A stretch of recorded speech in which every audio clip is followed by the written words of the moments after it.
Hi guys, James at Rampant Lion Reviews again for you today with another beer review. For this one, we are going to stick to Sweden and we're going to return to a brewery that has featured on the channel a good number of times before. I've had some really nice beers from these guys over the last couple of years, both under their original name and under their newer name that they have. And I would say that this brewery are known mainly for their big kind of fruity juicy sours, the Gozes, the Berliner Weisses, but also for their hazy New England, whatever you want to call them, IPAs. And it's one of the that we're going to have a look at today. So very curious to see how this one turns out. One of my favourite Swedish breweries at the moment, actually, I would hasten to add, and I hope that you guys enjoy my take on this beer as well. So yeah, for this review then, we are going to head up towards Gothenburg once again, Göteborg as you would say in Swedish, the Swedish craft beer capital up there on the west coast. Got to get my Gothenburg catchphrase in for the Gothenburg beers because it is just channel tradition and all that jazz. But for this review, we are going to return to DuckPond Brewing. So this particular beer is called The Bad. It comes in at 8% ABV, and this one is a New England hazy Imperial Double, whatever you want to call it, IPA. There's quite a few ways you could describe this beer. But this beer is the second in a three-part series from what I understand, which if I remember rightly, is called American Spaghetti. But they're releasing the good, the bad, and the ugly. The ugly comes out next month. This beer was released as part of the local Småskaligt assortment through Systembolaget for April of 2021, and I think the good was released last month, but unfortunately I wasn't able to get a hold of that one. I think it sold out very, very fast. So I don't know if they'll re-release it later, but I will keep an eye out for it. But hopefully we can get a look at the ugly for next month's Local Småskaligt. But yeah, 8% New England Hazy, Imperial Double, whatever you want to call it, IPA, with Azaka and Sabro in it this time. So fingers crossed it's another good beer. We know that this brewery can do this style very well. And like I said earlier, I hope that you guys enjoy my take on this one. So let's see how we get on then. So as always with my reviews, I'll tell you a little bit about the brewery before we taste the beer. If you want to get straight to the tasting, just fast forward. All the usual links are in the video description below. That's the brewery website, the link to my other reviews that I've done from DuckPond Brewing before, and you will no doubt see more added to that list in the fairly near future. There's all the usual social media down there. If you want to see more reviews, do please consider subscribing to the channel. The whole channel, of course, has a geography-based tagging system, so you can go into the homepage and search for beer based on country, city, state, county, province, prefecture, whatever it is you happen to be interested in. Do check out the playlists of beers from different countries. There is one there for all the Swedish beers that I've reviewed for you. That's constantly being added to. And as always, please do get in touch and let me know some of the other beers and breweries that you guys would like to see me review. It's always great to hear from you guys that are watching the videos, and the support that you show the channel is hugely appreciated. So anyway, to tell you a little bit about DuckPond Brewing then, on to my brewery notes. So DuckPond Brewing, as I kind of inferred earlier, were previously known as Mikrofonbryggeriet, the microphone brewery, and this company is the brainchild of Nicholas Arsevitz, who is a singer and songwriter for the band Millencolin, which has been making music since 1993. But the band was originally based in Örebro, out to the west of Stockholm, and then they took a break and Nicola moved to Gothenburg, Göteborg, over on the Swedish west coast. In 2013 though, he began homebrewing with his friend Christian Silva while he was studying international marketing in Skövde, and the two had been brewing these very small 20-litre batches together, and then Nicola went to Berlin for a 2-week brewing course, and this really kind of inspired him to kind of go for it and turn professional, if you like. But just after this, they started the company officially, and it was based for a while in Nicola's house, and they were brewing larger 200-litre batches at this time. But they changed the name of the company in summer of 2019 because they felt that Mikrofonbryggeriet, it was a little bit difficult for foreigners to spell, and obviously an English name is a little bit more kind of recognisable internationally, if you like. But yeah, they decided to go with DuckPond Brewing for that. I'm not sure what the exact inspiration behind using the name DuckPond was. It didn't really say in the articles that I've read, but it has done them pretty nicely. It has stood them in pretty good stead over the last little while, but they've gradually been working to increase their output and international sales over the last couple of years. In 2019 though, they produced around 70,000 litres, and they're also one of the co-owners of the Wizard Brewing brand along with Morgendagens Brewery, who are very well respected for their sour beers, of course. But originally these guys were producing most of the beer at Popels and Odd Island Brewing, but they now have their own premises in Kungston, and they've just hired Magnus Lauren as their new brewer. And as of April 2021, when I'm filming this review for you, these guys have produced 35 different kinds of beer under the DuckPond name. And I think there was maybe about 15 or so had previously been released under the Microphone Brigeriet name, actually. So I guess you could say they've produced somewhere in the region of 50 different beers so far. I'm not sure if they will resurrect the, they could re-release some of the older beers under like a little moniker, the Microphone series or something like that. That would be pretty nice, because the ones that I tried under the Microphone Brigeriet brand were actually pretty good. So when I got this brewery thinking that it was a completely different entity, I was surprised to learn that they had actually previously been the Microphone Brigeriet, because I hadn't seen anything from Microphone in quite a while. But yeah, very good brewery, as I say, known for their New England hazies and also for their big juicy fruity sours. I'm sure I've had an Imperial Stout from these guys fairly recently as well, but yeah, that's a little bit more sort of uncommon. I'd love to try a lager from them. It'd be nice to try like a Helles or a Pilsner or something from these guys at some point soon. But yeah, that's all I can really tell you about DuckPond Brewing for the moment. If you want to learn more about these guys, you can check out the brewery website. You can follow them on Facebook and Instagram to keep up to date with all the latest goings on, and you can check out the Rate Beer, Untappd and Beer Advocate pages to learn more about all the different beers that these guys have done. So yeah, let's see how we get on with this one then. So I'll just have a little quick look at the artwork of this beer before we open it up. So you can see it is pretty straightforward in this one compared to some of the other ones we've had from DuckPond before. There you can see on the back there is the DuckPond Brewing symbol. 8% New England Hazy, Double Imperial, whatever you want to call it, IPA with Azacca and Sabro in it. Azacca, as we know, well, both of these hops are American. Azacca gives you a lot of pineapple and a kind of very sharp mandarin-y orange, whereas Sabro, again, it's got a kind of coconutty sort of vibe to it and a little bit of a kind of orangey sort of thing as well. So this should hopefully be a really nice orangey leaning IPA, and you guys watching the channel for any length of time know that I love these big juicy fruity New England IPAs. So yeah, let's have a little look at this one then and see how we get on. I think I paid about 50 Swedish kroners for this beer, so that translates to roughly £4.50 sterling, €5, and I guess maybe about $6 American, something like that. $5.75, $6. But yeah, let's get this guy out and we'll get on with the taste, and then you can smell the orangey stuff out of this beer already. But yeah, I think we've got most of it in the glass there for the moment, maybe about 80%, but we'll put the rest in when it actually comes to tasting the beer. But yeah, let's have a little look at this one then. So before the head disappears, you can see this one poured with about a 1/3 finger of a frothy, I would say slightly cream coloured head, but that is fading away to just be a very, very thin foamy layer. The aroma that I'm getting off of that just from even from the distance from it is beautiful, so I'm looking forward to the aroma section anyway. But as you can see, this beer has poured, it's poured a very rich sort of mixed tropical fruit juice colour, this one. It's kind of like a rich sort of slightly ambery leaning yellow colour, this one. Beautiful colour. I always like comparing the New England IPAs to different fruit juices because that's what their appearance just really reminds me of. But yeah, lovely kind of like mixed tropical fruit juice vibe coming out of this one. Mango and passion fruit juice, maybe, something like that. But yeah, one or two big bubbles sticking towards the side of the glass, a few little ones going up towards the bottom of the head there. But overall, it looks pretty nice actually. Remember, the colour of these beers is dependent on one, the type of malts that you use, and that's kind of the main factor that decides the colour of the beer that you're going to get, but the wort boil also has an effect on it as well. The longer you boil the wort, the more the sugar caramelizes, thus you get a darker colour of beer.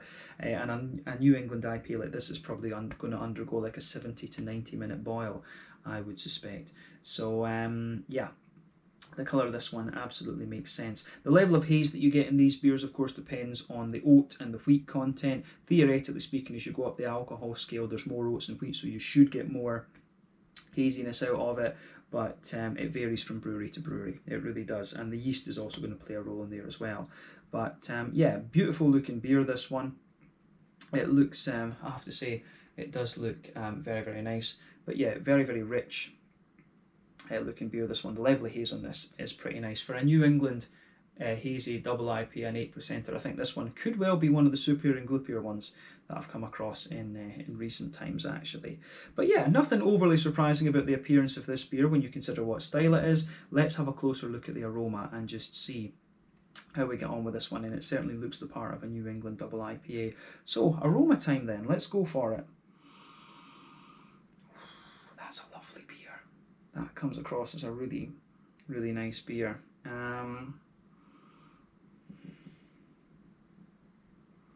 Yeah, the backbone of this beer is really very, very nice. It smells great. It really does. It's the first impression I have of this one is that it's a very smooth and very soft New Englander, this. And yeah, as I've told you before in other reviews, in my opinion, you can take a New England IPA in 6 directions. It can be more yeasty and farmhousey, it can be sort of rye and grainy, wheaty and bitey, oaty and creamy, barley malt leaning and bready, and it can also be a little bit sort of brown sugary as well. And quite often a lot of these beers display a few of those different characteristics. But yeah, first impression of this one is that it's quite oaty leaning, but it's also got a good bit of breadiness to it, and there's a little bit of brown sugar in there. That's my first impression of it. Those 3 things are coming out of this beer. Absolutely. So yeah, the aroma of this is absolutely lovely. But let's focus on that malt base first off then, and describe that for you. So straight away with this beer, you can smell a lovely sort of soft white bready base to this one. I think that works really well. On top of that, there's a good sort of oaty kind of creaminess in there as well, which I think works. So yeah, this beer for me, the malty backbone of this beer is overwhelmingly like soft, fresh white bread, oaty, a little bit of an oaty smoothness in there, and you've also got some nice. You also have some nice sort of Werther's Original brown sugary elements coming out of the beer as well. So I really like that about this beer. The malty backbone to this one is very, very nice. You do get a little bit of wheaty bitiness out of this one, but wheat can vary. You can get lots of different types of wheat, and if you take the aroma in a little bit more deeply, you will get a wee bit of a wheaty bitiness out of this one. There's a good kind of yeasty element to this beer as well, which I think works really, really nicely.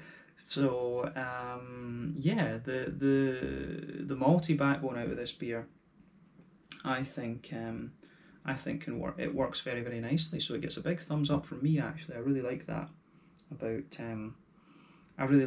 how this beer goes about its business. So yeah,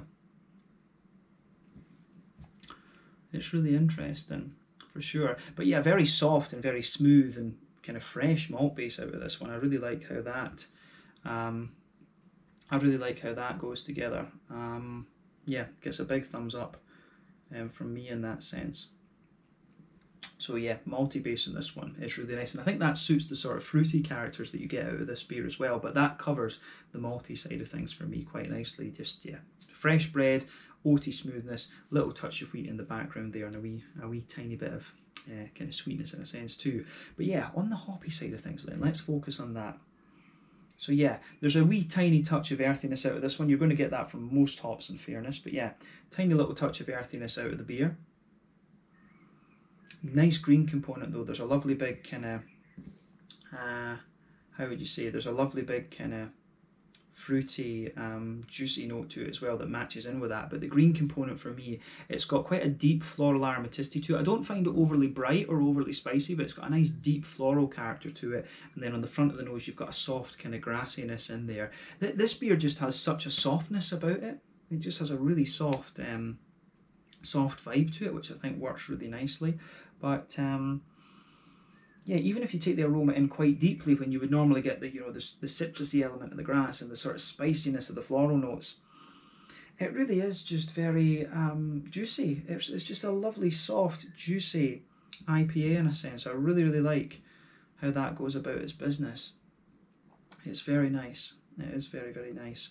So yeah, the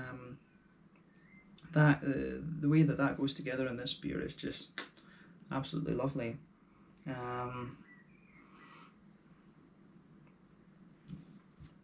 Yep. Yeah, green component of this is nice. Soft grassiness in there, but teeny bit of zestiness, and a very nice deep but smooth and soft floral aromaticity out of the beer. I really like that about this one. Fruity side of things then, let's focus on that. So obviously you've got a little bit of that kind of coconutty thing from the Sabro playing a role in here, but you know, it's all about the oranges. It's all like a mix of oranges. You get like the mandarin, you get the sharper mandarin, you get the softer kind of tangerine in there. It's all about that, and there is almost just a little touch of an apricot-y. There's a bit of a tropical note, a mango-y, apricot-y thing just in behind that. But yeah, it's all about the oranges on the fruity side of things. But it's not too zesty. It's quite smooth in that sense.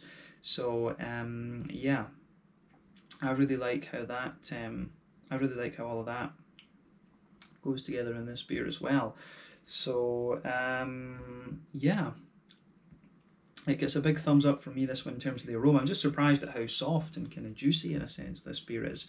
But yeah, definitely take a little bit of time to ponder over the aroma of this one. This is quite different to a few of the IPAs that I've had over the last little while, but I think it's about time to try this one, of course. So this one is the Bad. Let's have a taste of this now. This one is the Bad. 8% New England Hazy Double Imperial, whatever you want to call it, IPA from DuckPond Brewing, based in Kungston in Gothenburg, up on the Swedish west coast, Göteborg. Let's get stuck into this one. Very much looking forward to it. Slange, skål, cheers.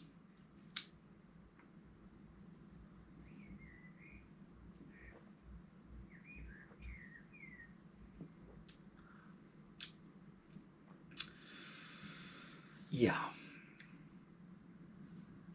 that's a very, very nice beer once again.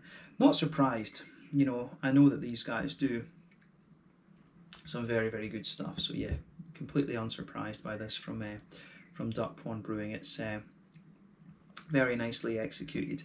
So yeah, it maintains the vibe that you get out of the aroma in this one, about it being very kind of smooth and juicy and things like that. It works, it really works. So yeah.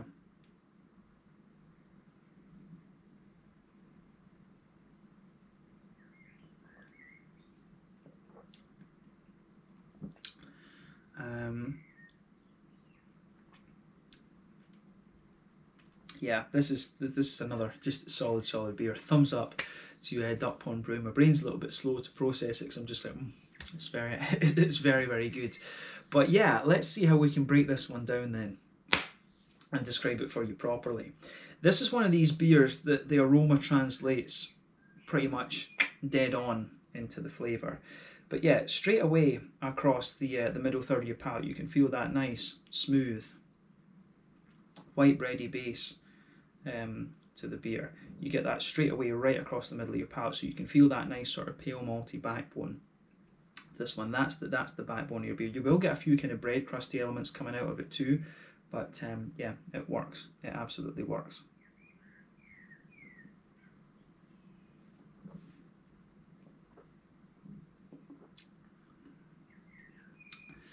So yeah, in terms of the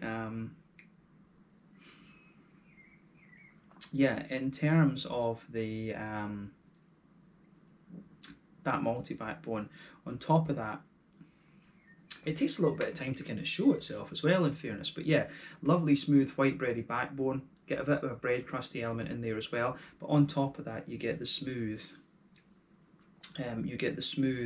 Kind of oaty notes just sitting on top of that. It is a very straight shooting malt base in a lot of ways. There's not too much complexity to it, and I think that's one of the things that really stands this beer in pretty good stead. Actually, I do feel a little bit of graininess kind of pushing its way up out of this beer as well. So yeah, the white bread almost gives you a little bit more of a kind of bread crusty vibe to it the further you go into the aftertaste as well. So you have a really nice kind of in the very centre of your palate, you've got a lovely kind of you've got a little bit of that kind of Werther's Original butter candy sort of thing sitting there in the very centre of the tongue, which is good. That's the alcohol flavour, of course, in there, but yeah, Werther's Original butter candy sort of things. So yeah, what I'm also finding as well is that the further I go into the aftertaste with this beer, you do get a little bit of the wheaty side of the beer pushing its way out in the middle of the palate too, which is quite interesting. So yeah, more wheaty elements pushing their way out of this beer the further you go into it. So soft white bread, oaty smoothness on top, then a bit of the wheat comes out of that oaty side of the beer a little bit later. Then the wee kind of butter candy, brown sugary sort of thing sitting on top of that. That's your malty component in the middle of the palate there. If you go to that border region between middle third and back third of your palate, again you can feel that there's a little bit of a kind of doughy build up there and a bit of bread crust sitting on top of it. But when you go into, into the back third of your palate, it's definitely the sort of wheatiness that's sitting there on that back third of your tongue. So that is very, very interesting in a sense there. So yeah, I can really appreciate that about this beer for sure. You get that lovely just kind of smoothness from the wheat and a little bit of bitiness on the back third of your tongue. Sitting on top of that though, you can feel those more airy sort of yeasty notes, and if you start at the back of the beer, the flavour is kind of like this tall, and then because you've got all these airy yeasty kind of doughy notes sitting on top of that, and as you move further forward across that back third of your palate, you can feel it just condenses down a little bit, but as you reach the border with the middle third of your palate, it goes down like this, and then the middle third of your palate is quite condensed in terms of the way the flavours are made up. But yeah, it works. It really works.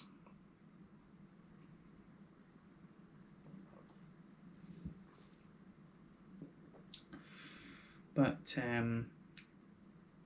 yeah, in terms of the hoppy side of things, then I think we've covered the malty side of the beer as much as we need to. In honesty, I like the way that the wheat starts to come out of it a little bit later on, and it does gradually build a little bit of wheaty bitiness in a sense. But yeah, on the hoppy side of things, this is the one place where I would say it deviates a little bit from the aroma, because it gives the impression that the green component is, you know, really relaxed, but it's actually got a bit more bite to it in the green component. So in the back corners of the palate there is a wee bit of earthiness, which, you know, you're always going to get, but as you move further forward it very quickly becomes big and sort of floral in a sense. You get a lovely big floral aromatic note pushing its way out of this beer, and it gets really more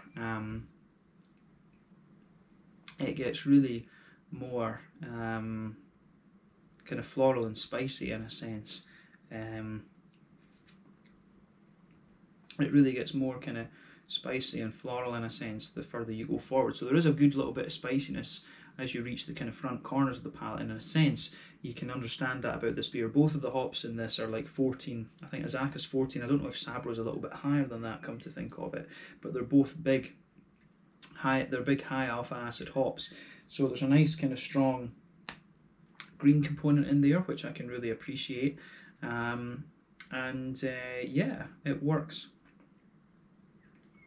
really nicely in that sense. So yeah, it does have a little bit more bite to it, but remember, most of the hops in a beer like this are going to be late additions. If you add the hops early on during the wort boil, that's when you get most bitterness out of them. The later you add them though, you've got that trade-off between bitterness and, you know, flavour and aroma. So these are definitely more kind of flavour aroma hops that you're getting out of this beer, so I can certainly appreciate that, definitely. But a nice slightly spicy floral note on the front corners of your palate, and it gradually just builds in pungency as you come further forward.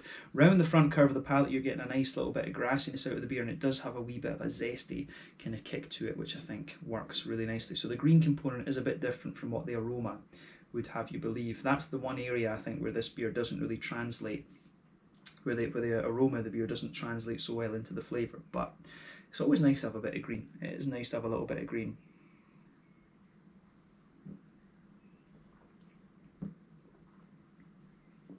But yeah, fruity side of things then. And I'm noticing the more that I drink of this beer, the more oily the fruitiness gets. And I think that suits a sort of orangey leaning IPA, as this one is. But yeah, border region between front third and middle third of your palate, you do get a little bit of a kind of yeasty build up in a sense. There's a little bit of a bread crusty quality in there, and then the base of the the base of that kind of front third of your tongue is really nice as well. You've got a nice kind of smooth oatiness coming out of the beer, so I really like that. Yeah, the oatiness. You do get a little bit of wheat actually. I do get a little bit of that sort of. It's a very slight kind of banana-y, wheaty flavour. You can feel that form in the base of that front third of your palate as well to a degree. But yeah, sort of doughy yeastiness at the back of the front third of the palate, a little bit of a bread crust, and then a sort of wheaty kind of oaty element forming the backbone there. But as I always say, on that front third of your palate, you get that nice oily bubble where those juicy fruity esters just roll their way out of the beer. And it is interesting how this one goes together. So at the back of the front third of your palate, you do get a little bit of a more concentrated citrusy note, but it's interesting because both of these hops have orangey characteristics, of course, and you can feel the orangey note. Usually the orangey notes, the kind of more oily fruits, they kind of concentrate themselves or congregate or aggregate, whatever you like, on the kind of front half of the front third of your tongue. So you get that there. The front half of your tongue is the front half of that front third of your tongue is distinctly oily, and it's a big amalgamation of, like, you know, oily oranges, sharper juicier tangerines, and a bit of a sharper mandarin. You get all of that there, but you can just feel it kind of creeping back towards the, you know, it's creeping into the back half of that front third of your tongue as well. So I really like how that goes about its business. So yeah.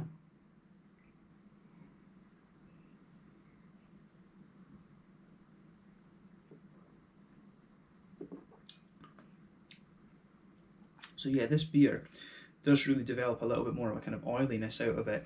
And the thing that's interesting about this one is on that front third of your palate, you definitely get that kind of coconutty element sitting underneath it as well. So mixed in with the oats and the slightly wheaty undertones that you get on that front third of your palate, you get the coconut from the Sabro in there. But yeah, I get a little touch of pineapple out of the beer the further you go into the aftertaste, and maybe one or two sort of apricot-y elements coming out of there as well. But I mean, overall, the fruity side of this beer, it's got a lovely oiliness to it, and I think that the prominence of that oily character builds up the further that you go into the aftertaste with this one. So I really like how it goes about its business from that perspective. And I mean, I've always been a sucker for a big oily orangey IPA, so that's probably why this one resonates with me a little bit. So yeah, I think we can round off that part of the tasting section there with that. It's just a lovely big oily orangey character that you get out of this one, with a wee coconutty and sort of apricot-y vibe to it. So a little bit of pineapple, I think, for sure. The pineapple kind of sits on top of that, but the oranges are quite layered. Big oily orange underneath, the juicier tangerine sitting on top, and then as you just get towards that very edge of the tongue, the sharper mandarins, and then the grassy zestiness in front of that. But yeah, let's look at the mouthfeel then to round off this review. So overall, I would say that this beer is definitely kind of pushing the top end of mid-bodied, bottom end of full-bodied. Carbonation is very, very smooth.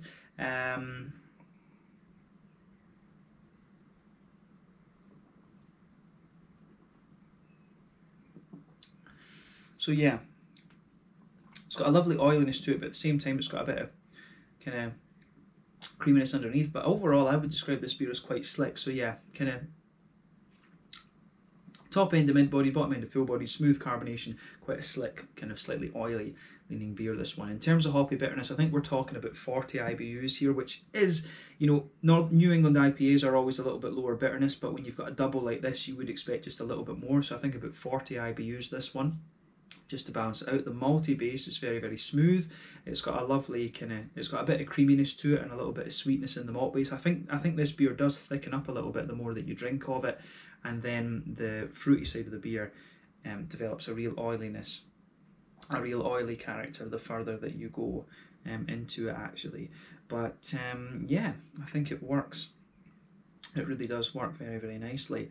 Yeah, it gets a big thumbs up from me, this one. I wish I'd got to try the good, but I will do my best to get a hold of the ugly next month, actually. I might just have a wee look at Systembolaget and see if there was a restock of the good. Maybe I just tried to order it at the wrong time. But yeah, certainly the bad is very, very nice. A lovely big orangey, juicy leaning New England double IPA. So if you get the chance to check out this one, I highly recommend that you do. But let's round off the review there. Once again, thank you for watching my beer reviews. Until the next time, please like, subscribe, share, all the usual YouTube stuff. Let me know your own thoughts on this beer in the comment section below. Let me know what your favourite beers are from DuckPond Brewing. We will no doubt return to these guys at some point in the near future. I've really enjoyed this one. Beautiful aroma, and it translates into the flavour very, very nice. It's taken me a little bit of time to kind of process this one, because this beer does evolve a little bit over time, but a lovely big oily orangey leaning New England double IPA, which is definitely worth picking up if you get the chance. So yeah, thank you again for watching. Check out my social media and check out DuckPond Brewing. This one was the bad, a double Imperial, New England Hazy, whatever you want to call it, IPA from DuckPond Brewing in Gothenburg on the Swedish west coast. Slange, skull, cheers, and see you guys in the next review.